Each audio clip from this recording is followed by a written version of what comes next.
Hello my dear students of class 8. Today I am going to teach chapter 10, topic A search for a national art. Previous video में मैंने different types of photographs और pictures जिसमें कि आपको history painting या court artist या portrait painting, miniature painting, इन सब चीज़ों के बारे में मैं बताई थी। आज का जो वीडियो है उसमें है कि 19th सेंचुरी में नेशनलिज्म का भी डेवलपमेंट हो चुका था।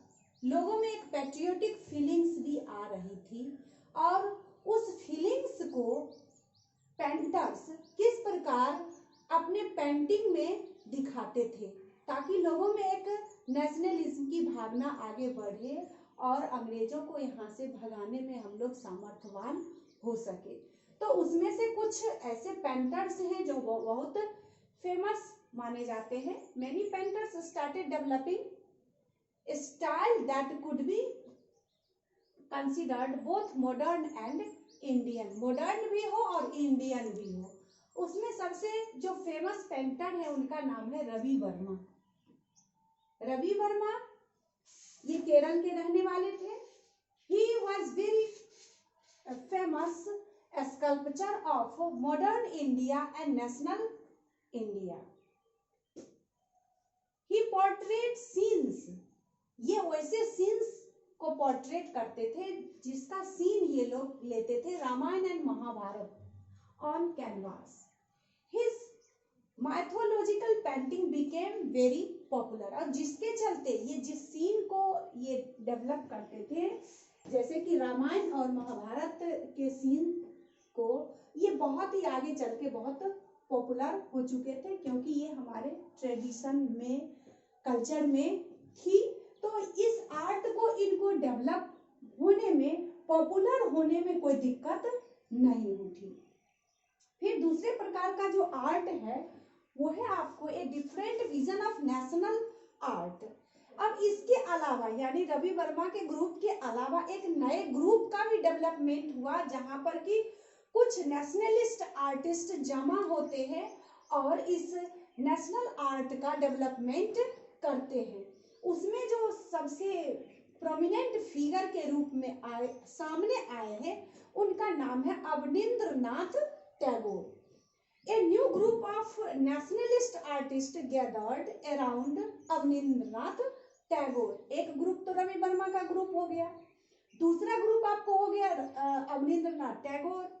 In 1871 to 1951 they took inspiration। ये कहाँ से इंस्पायरेशन लिए थे? जैसे कि रवि वर्मा के हर पेंटिंग में आपको जो सीन अधिकांशतः देखी जाती थी वो सीन लिया जाता था रामायण महाभारत से, लेकिन इनका सीन कहाँ से, ये कहाँ से इंस्पायर्ड हुए थे? इनके ग्रुप में, अवनींद्रनाथ टैगोर के ग्रुप में जितने भी आर्टिस्ट थे वो कहाँ से इंस्पायर्ड हो रहे थे?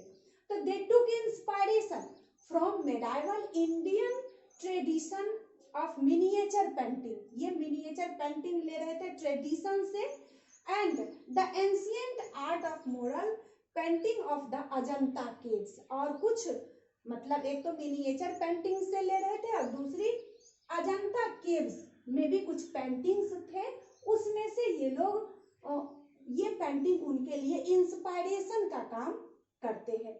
और यहाँ की हर पेंटिंग में नेशनलिज्म की फीलिंग्स दिखती थी, यानी कि इनके पेंटिंग से ऐसा लगता था कि नहीं ये जो है निश्चित रूप से इंडियन आर्ट है, यानी इंडियन आर्ट एंड मॉडर्नाइजेशन, ये दोनों चीज इनके आर्ट से दिखती थी। इनके बाद भी यानी रवि वर्मा हो गए, अवनींद्रनाथ टैगोर हो गए, इनके बाद भी कुछ और ऐसे पेंटर्स हैं जैसे कि नंदलाल बोस हो गए, अमृता शेरगिल हो गए। तो नंदलाल बोस जी की जो पेंटिंग होती थी उनके पेंटिंग में आपको एवरीडे लाइफ दिखती थी और अमृता शेरगिल के भी पेंटिंग में एवरीडे लाइफ मतलब दिखती थी। इसलिए इसमें अमृता शेरगिल में दिया हुआ है कि Amrita Shergil depicted everyday life of the people in her painting, उनके हर पेंटिंग में एवरीडे लाइफ स्टाइल दिखती थी। Her figure of woman bore Indian theme, यानी कि हर फिगर में उनको इंडियन थीम ही नजर आती थी। Thought she was not averse of adopting western technique, और ये कभी भी वेस्टर्न टेक्निक का सहारा नहीं लिए थे। कौन? तो अमृता शेरगिल। मैं उनका फोटोग्राफ्स भी आप लोगों से शेयर करना चाह रही हूँ।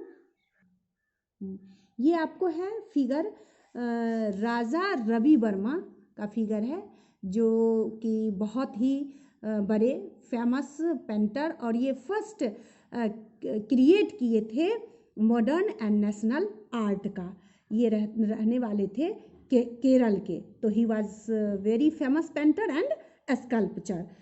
नेक्स्ट फिगर है आपको अवनींद्रनाथ टैगोर का, जिन्होंने सेकेंड ग्रुप, यानी फर्स्ट ग्रुप था राजा रवि वर्मा का, और सेकेंड ग्रुप आपको है अवनींद्रनाथ टैगोर का। और ये जो इनके पेंटिंग का जो इंस्पायरेशन हुआ था, वो आपको एंशियंट आर्ट जो अजंता केव्स है उनके ऊपर से ली गई थी खास करके। और इनके ऊपर कुछ मतलब दिखती है इनके पेंटिंग में, जिसमें कि कुछ जापानीज आर्ट भी मतलब दिख रही है। ये जो फिगर है ये आपको है अमृता शेरगिल का। Amrita Shergil depicted everyday life of the people in her painting. Her figure of woman bore Indian theme, यानी कि इनके जो हर फिगर पे जो आधारित थीम होती थी वो वुमन इंडियन थीम पे। Thought she was not averse to adopting western technique, ये कभी भी वेस्टर्न टेक्निक का सहारा नहीं लिए थे। तो इस प्रकार हम देख रहे हैं कि ये सारे हमारे इंडियन आर्टिस्ट थे जिन्होंने कि नेशनलिज्म की फीलिंग्स को आगे बढ़ाने में हम लोगों की बहुत बड़ी मदद की है। इस प्रकार यहाँ ये जो टॉपिक था आपको a search for a national art, तो यहाँ पे हम समाप्त होती है। इसके बाद कुछ केस स्टडी है। केस स्टडी के बाद इसका जो ऑब्जेक्टिव क्वेश्चन है, सब्जेक्टिव क्वेश्चन है, नेक्स्ट वीडियो में मैं भेज दूंगी। धन्यवाद।